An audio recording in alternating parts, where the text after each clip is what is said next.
Correcto. Bueno, después de haber dado gracias a nuestro Dios, haber hecho esta oración, vamos a abrir nuestras Biblias en la segunda carta del apóstol Juan. Segunda carta del apóstol Juan. Y mire, hoy vamos a tener nada más 3 versículos. Estos 3 versículos se conocen como la salutación o saludo inicial o introducción a esta carta. Y vamos a darle lectura después de haber orado.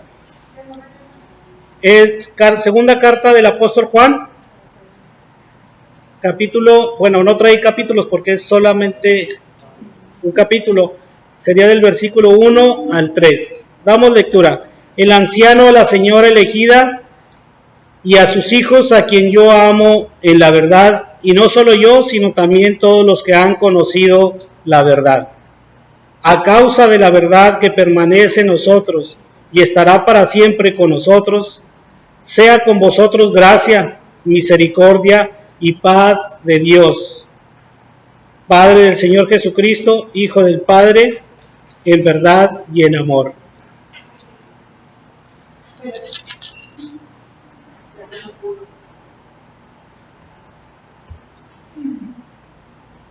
Vamos a hacer una pequeña pausa. ¿Sí? ¿Yo lo sabía? Sí, está bien.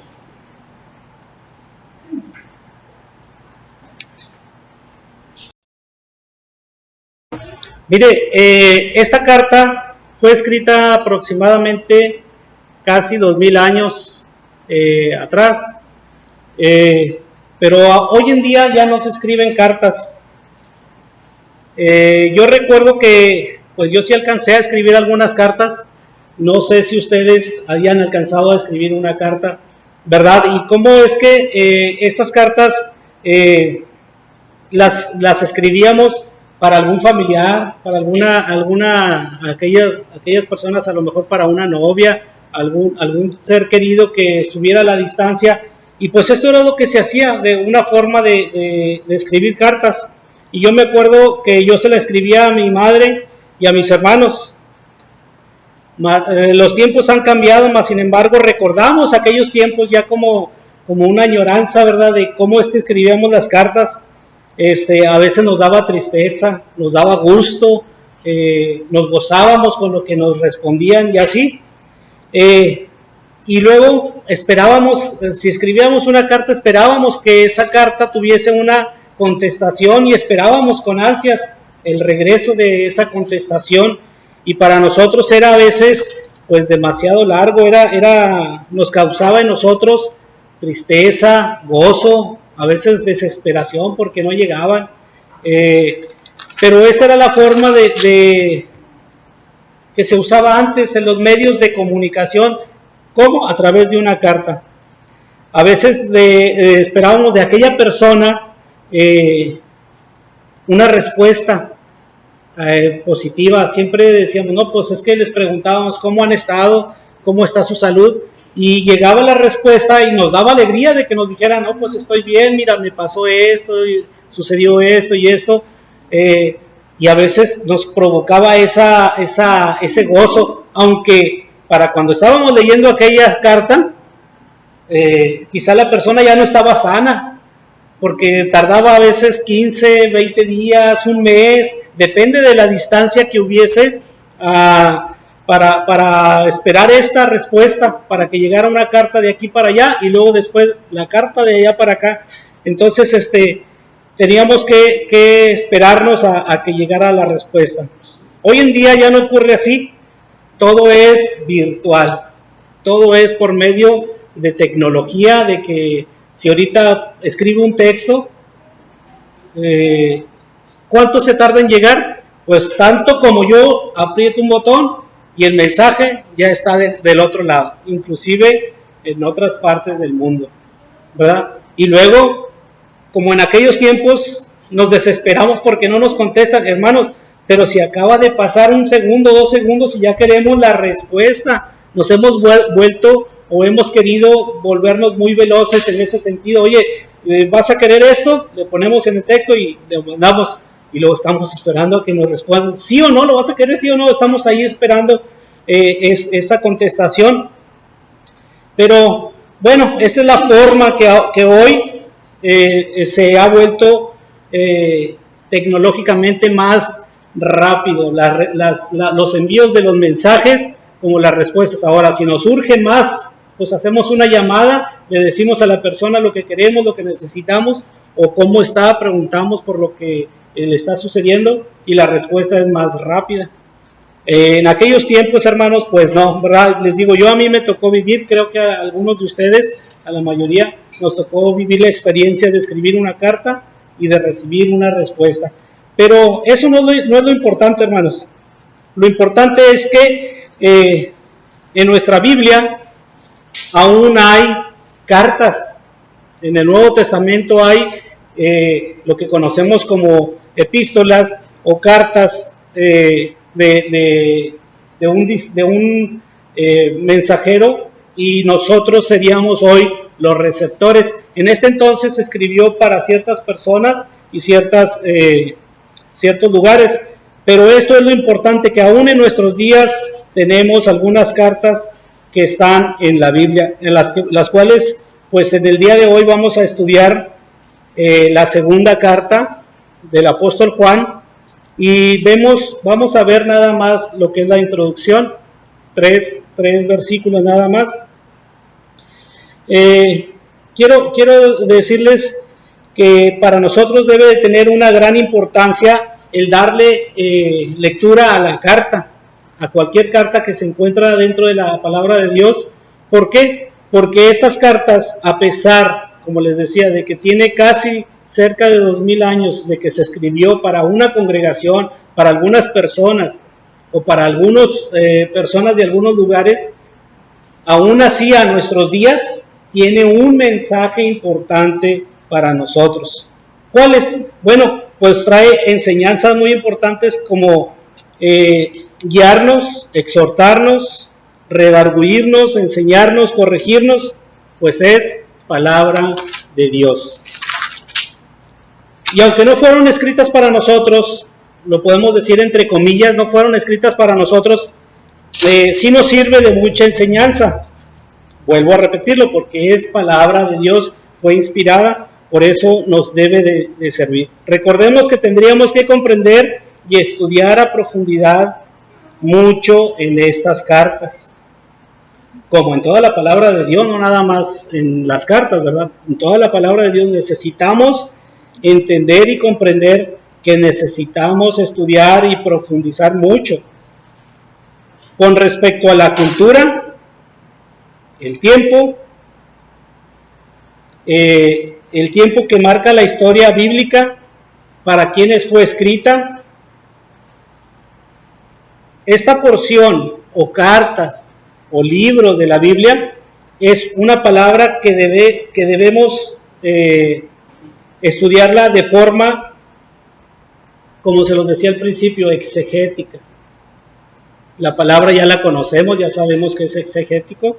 Entonces, la repito y la digo porque ya sé que la conocen, ¿verdad? Pero bueno, entonces vamos a interpretar cada porción de la palabra. En el caso de hoy, lo que es la carta del apóstol Juan, la segunda carta, de una forma así, exegética. Lo que ahí quiere decirnos, lo que ahí nos dice, y no lo que nosotros queramos interpretar o decir o darle el sentido, sino lo que ahí está escrito. Eso es lo que tenemos que hacer. Otra de las recomendaciones al estudiar una carta, es muy recomendado esto. ¿Se acuerda usted cuando le llegaba una carta y que abría usted el sobre y empezaba a leer la palabra que ahí venía? La contestación quizá, o el mensaje que traía esa carta. Usted no leía nada más para Fernando Hernández de parte de, y luego ya la guardaba, o leía hasta el final. No, pues es que estamos bien, saludos a todos, y la guardaba. No, hermano, ¿se acuerda? Y usted leía desde el principio y estaba leyendo aquella carta hasta que la acababa de leer. Igualmente las cartas, hermanos, y más esta que es muy cortita, la deberíamos de leer desde el principio hasta el fin, para poder darle un entendimiento de qué es lo que nos está diciendo, cuál es el mensaje que se nos está hablando.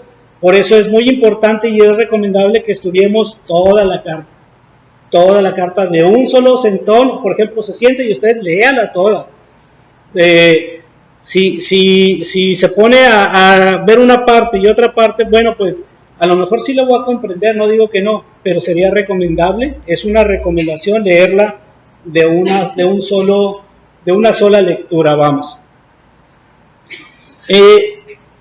¿Esto qué quiere decir? ¿Que vamos a leerla toda? No, bueno, la podríamos leer y no tiene ningún problema, pero vamos a ver nada más la introducción o el saludo que aquí el apóstol Juan da en esta carta, ¿verdad? No que no la vamos a leer toda, tenemos que darle una lectura toda y luego después interpretarla, pero en este caso vamos a interpretar nada más los 3 primeros versículos.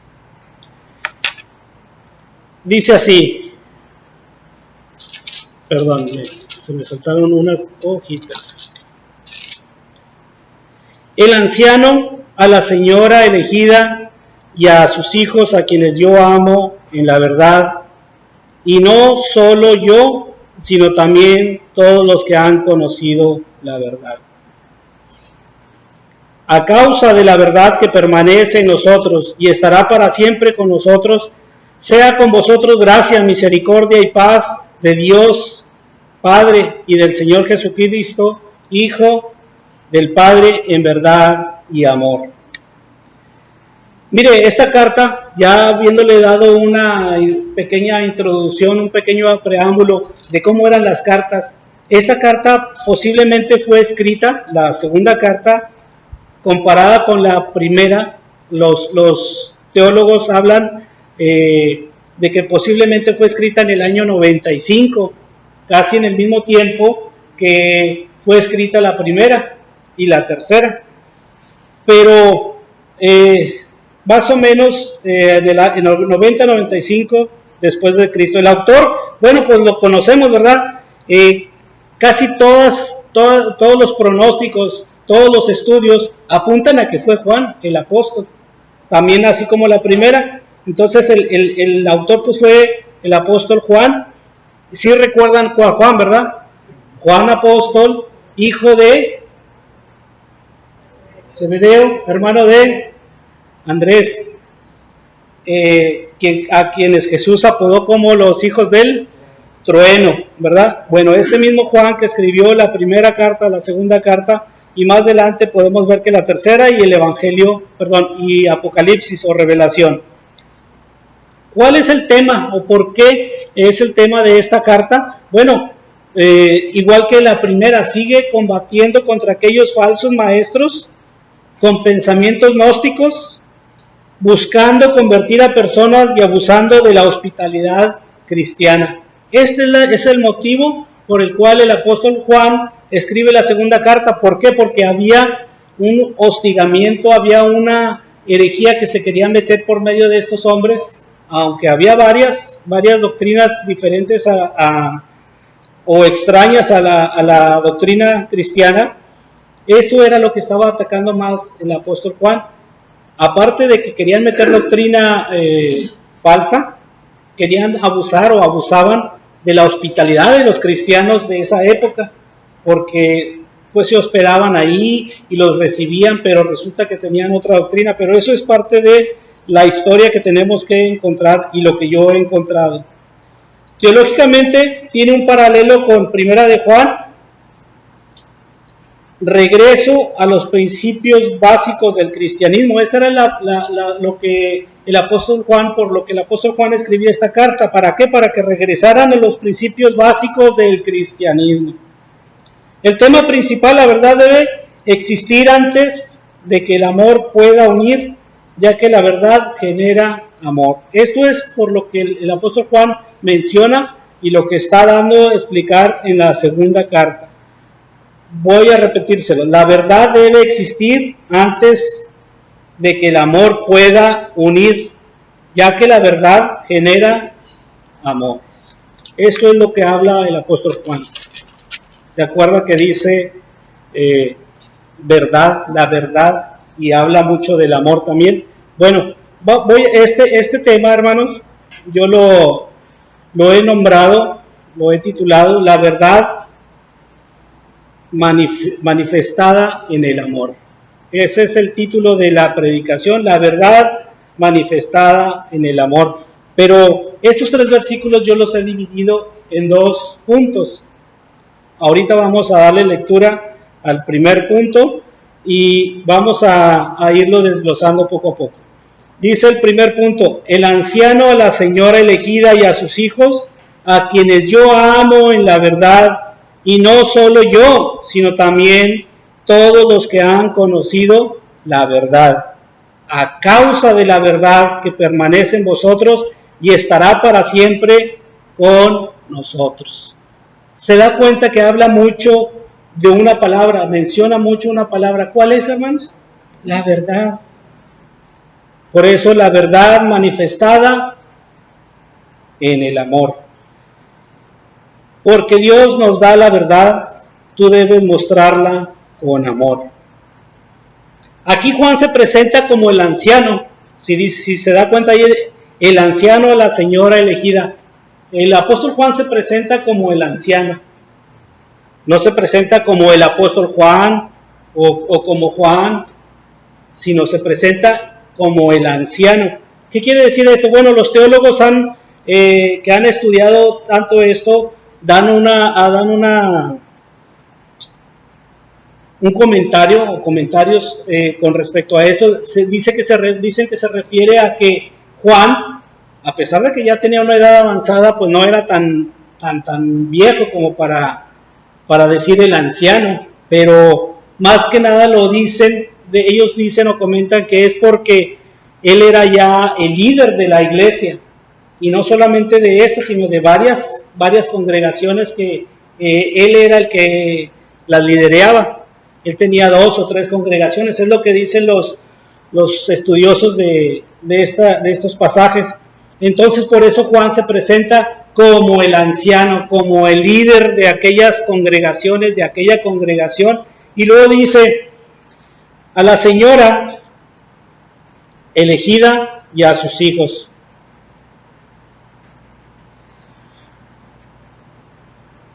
Se cree que también lo hacía, el apóstol Juan también hacía esto por su liderazgo, y se dirige a la señora elegida. Aquí hay estudiosos que se inclinan que esta señora posiblemente sería la iglesia.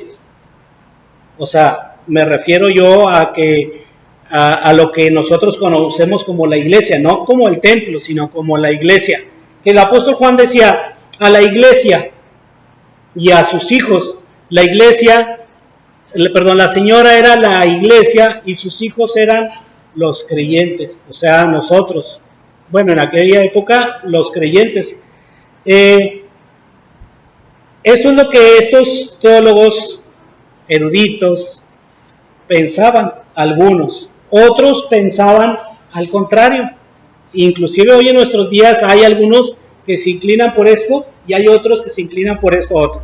¿Cuál es? Que realmente se refería a una señora física que el apóstol Juan conocía de antemano, una señora física y a sus hijos.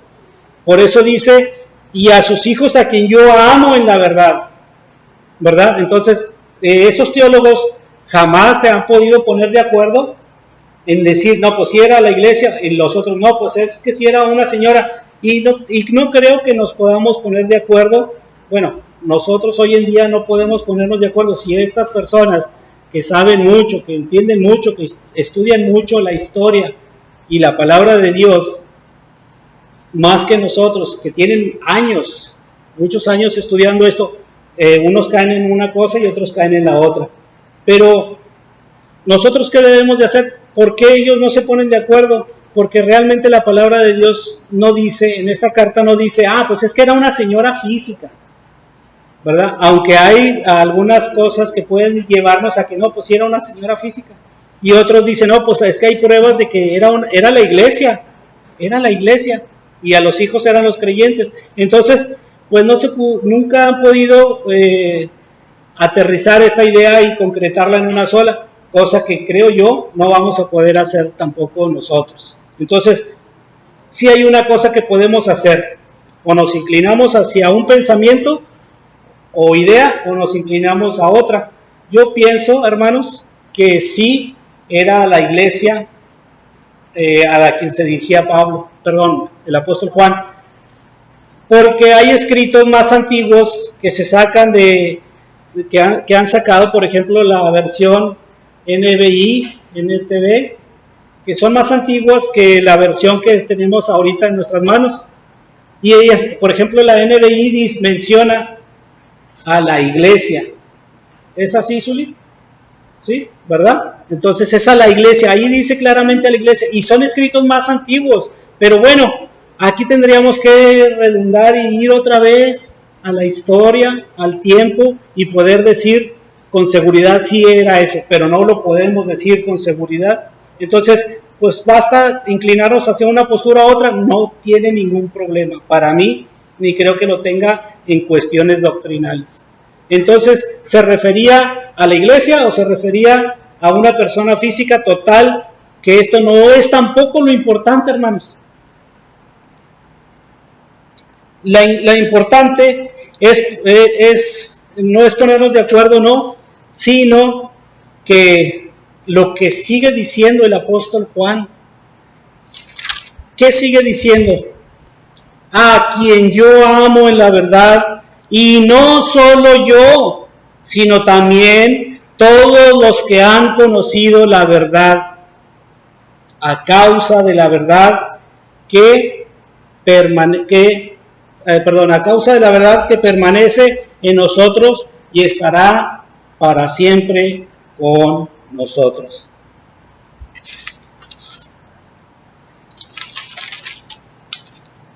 Esto es lo importante, que descifremos, que busquemos, que indaguemos cuál es este amor, cuál es esta verdad, ¿verdad?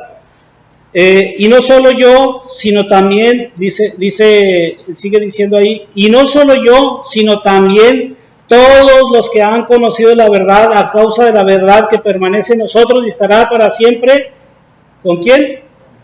Y así como está esta verdad, lo dice Juan hace cerca de 2000 años, estará con nosotros para siempre. Así lo debemos de decir nosotros, hermanos, si estamos en la verdad, debemos de decir, estará para con nosotros para siempre, por siempre y para siempre. Primero que nada, en la primera parte de estos versículos, dice, a quienes yo amo en la verdad. Esta verdad que Dios ha puesto en nuestras vidas y se manifiestan en el amor, esa verdad, y se manifiesta en el amor esa verdad.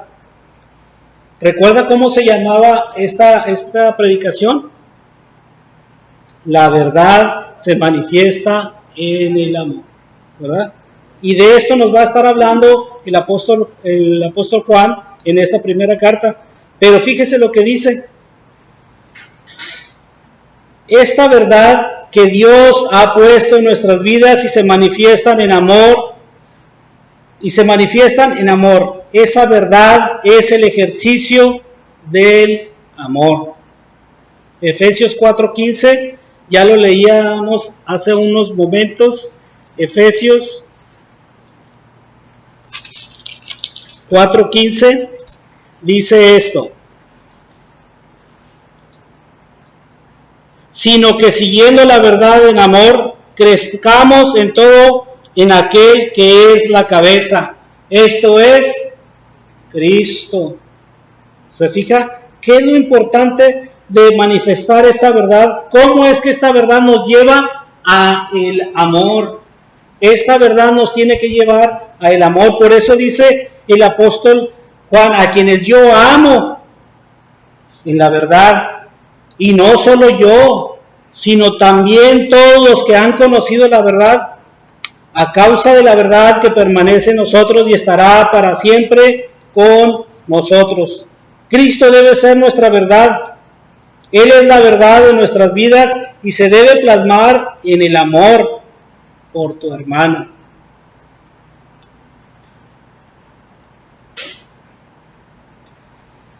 ¿Por qué compartir contigo esa verdad? Porque a causa de la verdad que permanece en nosotros, esta palabra permanecer. Dice el apóstol Juan, a causa de la verdad que permanece en nosotros.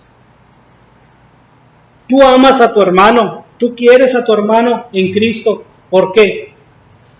No es porque nos nazca a nosotros de la nada, no, es porque hemos conocido quién es la verdad, es porque hemos experimentado este amor para con nosotros, este amor que Cristo manifestó para con nosotros, lo conocemos como la verdad. Recuerda que dice la palabra de Dios, yo soy el camino, la verdad y la vida.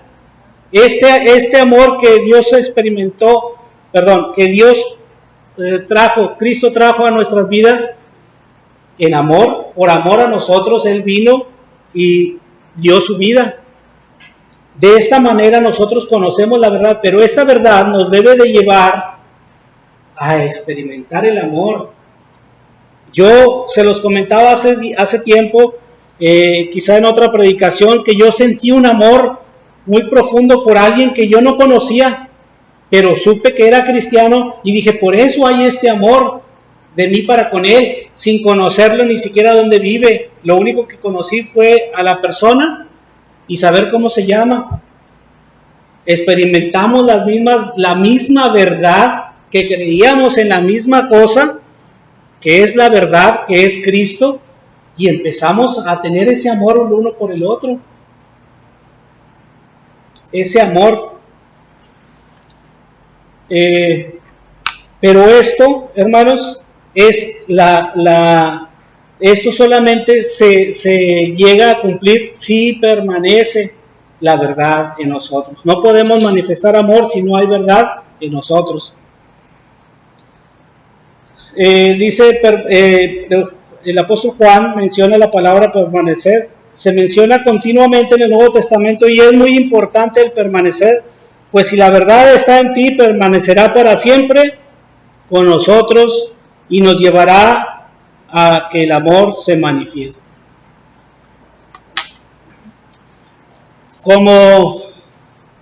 Por lo tanto, como Dios nos muestra su amor, tú debes permanecer en su verdad.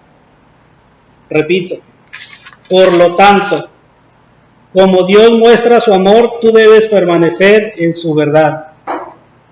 Esto nos lleva al segundo punto, hermano. Y el segundo punto dice, sea con vosotros gracia y misericordia y paz de Dios Padre y del Señor Jesucristo, Hijo del Padre en verdad y amor. Qué hermoso es este tipo de saludo, hermanos. El apóstol Juan en este pasaje menciona 3 cosas que siguen a un verdadero hijo de Dios, a un nacido de nuevo, que son gracia, misericordia y paz. Qué hermoso cuando un hermano te salude y que te diga, hermano, que la gracia y la misericordia y paz de Dios y Padre de nuestro Señor Jesucristo, Hijo del Padre y en verdad, esté contigo. Que esa gracia sea derramada en ti, que esa misericordia sobreabunde en tu vida y que esta paz esté contigo de parte de Dios y Padre de nuestro Señor Jesucristo en verdad y amor. Qué hermoso saludo, qué hermosa forma de saludarse. A mí me hubiera gustado leer esa carta que me llegase a mí, a mi vida, y que me dieran este tipo de saludo, que la gracia, que la misericordia y que la paz estén contigo, de parte de Dios y Padre de nuestro Señor Jesucristo, en verdad y amor. O sea, es un saludo hermoso, hermoso, hermanos, que quizá no lo alcancemos a ver aquí más que solamente porque Dios nos lo muestra a través de su verdad. a través de este amor, pero es un saludo maravilloso. ¿Qué forma de saludar del hermano Juan a una persona o a una hermana diciéndole así? Sea gracia, misericordia y paz de Dios del Señor Jesucristo, Hijo del Padre, en verdad y amor. Pero aquí lo que el apóstol Juan está mencionando y está diciéndonos y está enseñándonos es que el Padre y el Hijo están en igualdad, en comunión. Ni uno es mayor ni uno es menor. Y en comunión con el Espíritu Santo, ¿verdad? Esas tres cosas que Juan menciona es el orden desde la primera iniciativa de Dios hasta la satisfacción definitiva del hombre. Estas tres cosas era lo que Dios tenía como plan para con nosotros, lo tiene como plan para con nosotros. ¿Cuál es? Que tengamos su gracia, que tengamos su misericordia y que tengamos su paz. Esto es la iniciativa de Dios para cumplir las satisfacciones completas del hombre. Esta triada de bendiciones nos conducen a la esfera de la verdad y amor. Estas tres cosas nos conducen a la esfera de la verdad y amor. Primero, el Padre y Dios eterno tuvo bien a darnos su gracia. En Efesios 2:8, volvemos a Efesios 2:8, y mire lo que dice ahí en Efesios 2:8. Porque por gracia sois salvos por medio de la fe, y esto no de vosotros, pues es don de Dios. Gracias, hermanos, gracias. Porque por gracia sois salvos. ¿Se fija cómo Dios tuvo a bien dar de su gracia, darnos de su gracia? Por su gracia somos salvos. Esa gracia que Dios derramó sobre nosotros. Después de esa palabra viene la palabra misericordia. Efesios 2:4 y 5. Dice: pero Dios, que es rico en misericordia, por su gran amor con que nos amó, aun estando nosotros muertos en pecados, nos dio vida juntamente con Cristo. ¿Por qué? Porque Dios es rico en misericordia. Y esta es una segunda palabra que vemos aquí en la carta de Juan, y que Dios la une con la gracia. Imagínense, gracia más misericordia. Hermanos, porque Dios es rico en misericordia, a Él le plació darnos de su gracia y de su misericordia. ¿Y qué decimos? Y lo sabemos, este texto que lo repetimos muy seguido, porque las nuevas son sus misericordias cada día. Nuevas son, no es que sean las mismas que nos dio para la salvación, sino que siguen siendo nuevas. Rico es rico en misericordia nuestro Dios. Cuando estábamos muertos en nuestros delitos y pecados, a Él le plació darnos misericordia y darnos vida juntamente con Cristo por esa misericordia.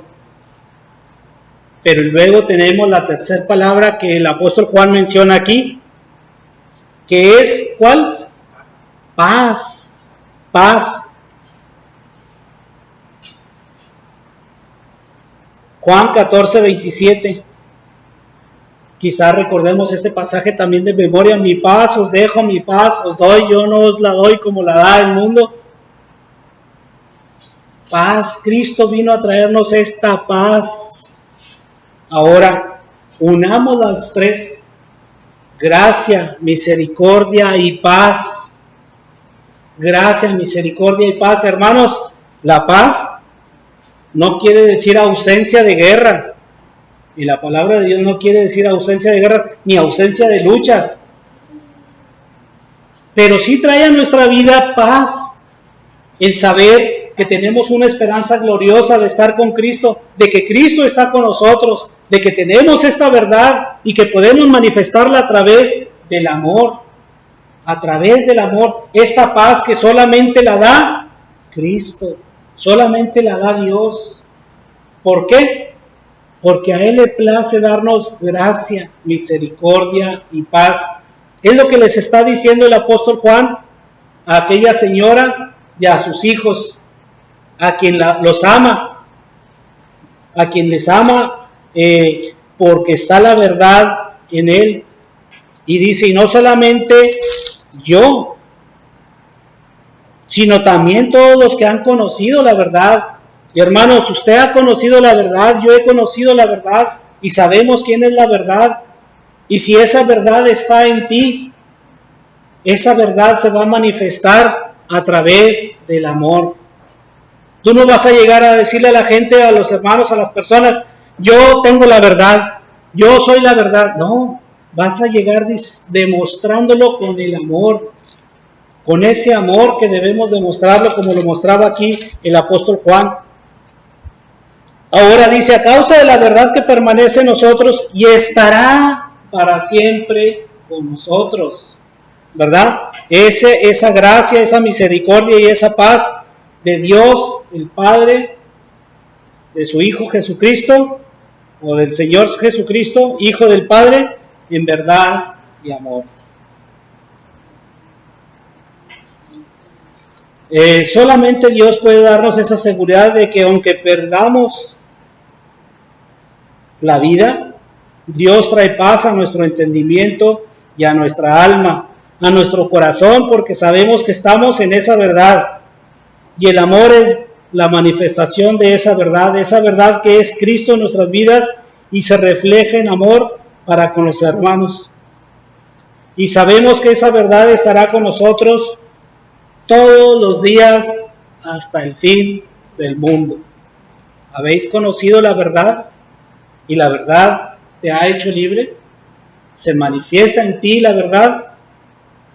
Déjame decirte que si es así, eres un hijo de Dios, eres nacido de nuevo, y también se manifestarán las tres palabras que aquí el apóstol Juan menciona a esta señora y a todos los que hemos conocido la verdad. ¿Cuál? Que esa gracia, esa misericordia y esa paz estarán contigo todos los días. ¿Por qué? Porque nuestro Señor Jesucristo también así lo dijo. Y no temáis, porque yo estaré con vosotros todos los días hasta el fin del mundo, ¿verdad? Las mismas palabras que menciona el apóstol Juan, estarán con nosotros para siempre, para siempre. La verdad manifestada en el amor.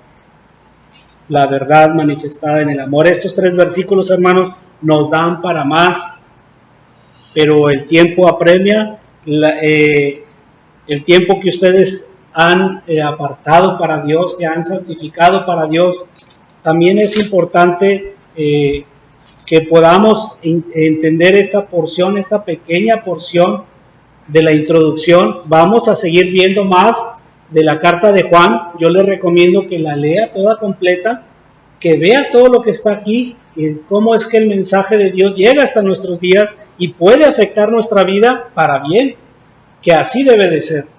¿Has conocido la verdad? Que tu verdad se manifieste en amor. Vamos a orar. Bendito y amado Padre, te damos gracias en esta hora. Alabamos y bendecimos tu santo nombre, Señor. Gracias porque eres bueno, porque eres santo, justo, y eres nuestro Dios y Padre, Señor. Gracias porque esa verdad, Señor, se ha manifestado en nuestras vidas. Nosotros debemos de reflejarla a través del amor para con los demás, Señor. Sobre todo para aquellos que no te conocen, Padre, y que nosotros podemos llevarles el mensaje de salvación, el Evangelio de Jesucristo.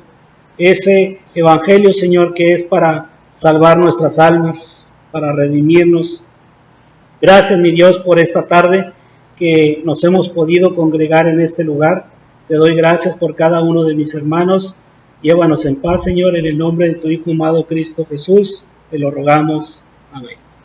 Amén.